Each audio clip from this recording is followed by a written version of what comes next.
faggot. Oh, you think we treat women around here differently? Oh, you do. Bitches always crying wolf. These are just a few things, along with threats of rape and violence against LGBTQ people and women that I have experienced first or second hand. Just as hard as it was to hear those words in this safe space, it was even harder to hear them in person and in context. I am Nevada Staples. I spent the last 2.5 years working at FedEx, and I can't say that it was very favorable.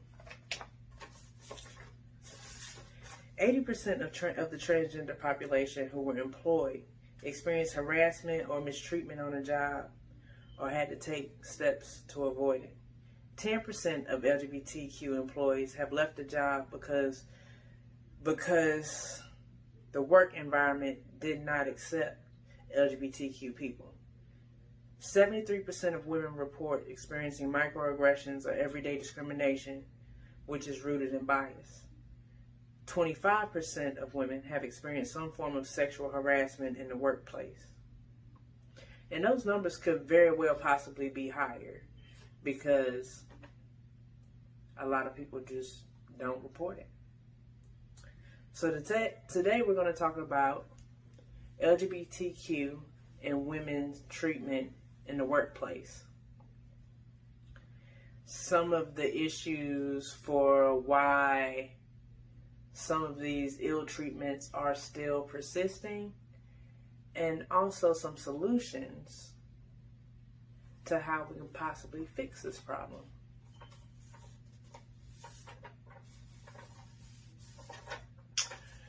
The first issue comes in the form of reporting. Reporting is pretty much, it's everything in this type of process when somebody makes a claim. The reasons why people don't report is because they are afraid nothing is going to happen. They're afraid of retaliation from their superiors, and they're afraid of alienation by their peers. Hence, the old saying, snitches get stitches. That type of saying does not foster an environment where people are encouraged to do the right thing. So some of the causes of why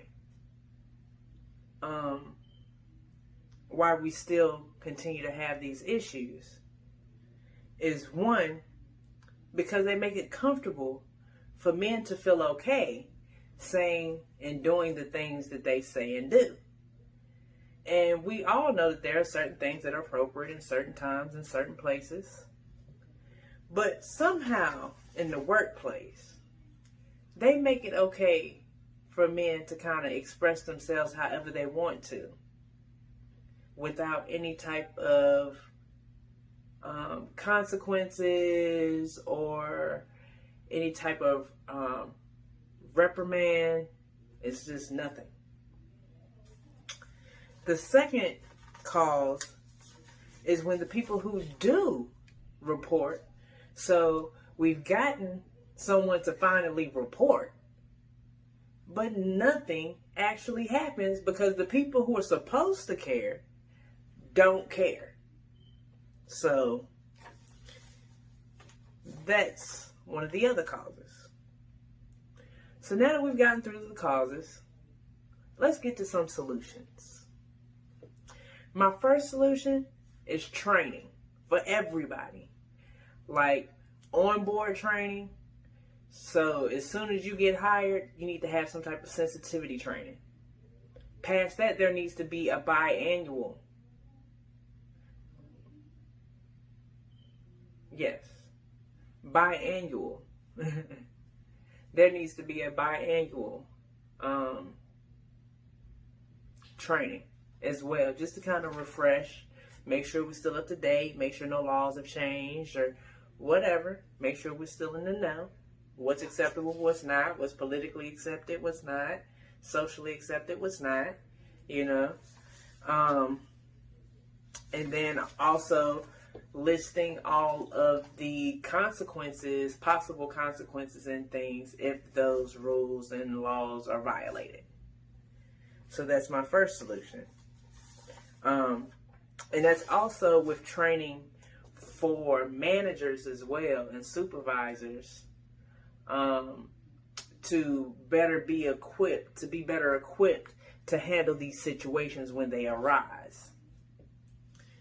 So the next solution is, instead of having an outside company who takes all the information down but then kicks it back to the in-house company, kicks it back in-house, we need to have an outside company who handles every single part of the investigation. That's from the next solution is that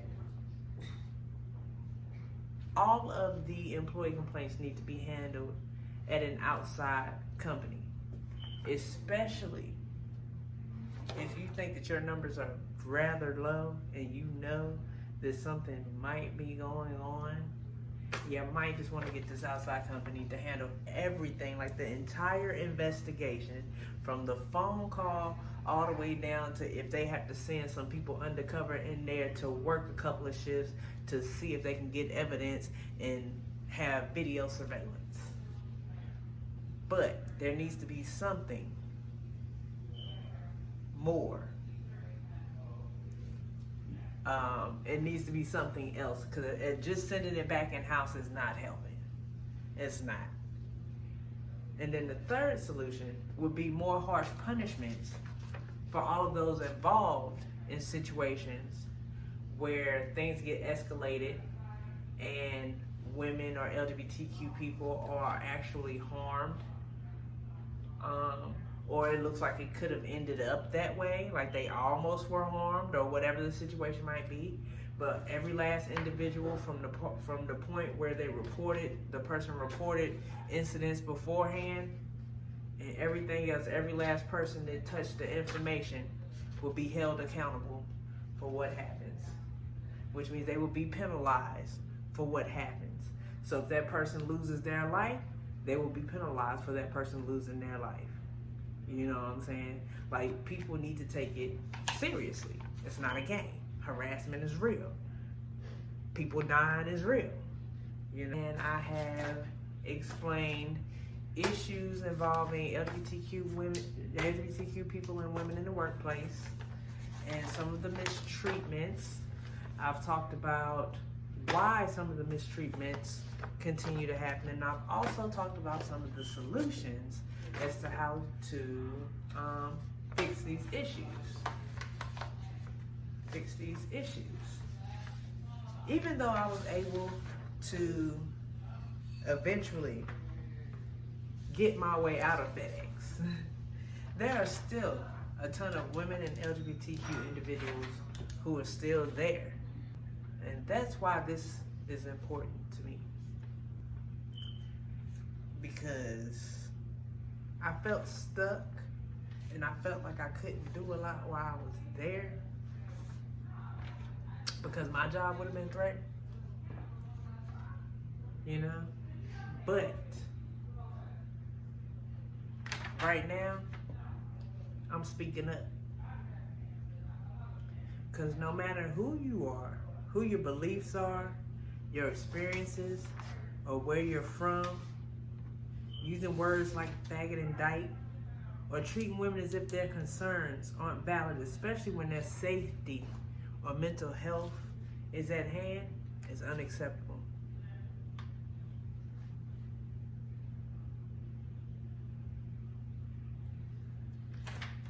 So I just have one question for you.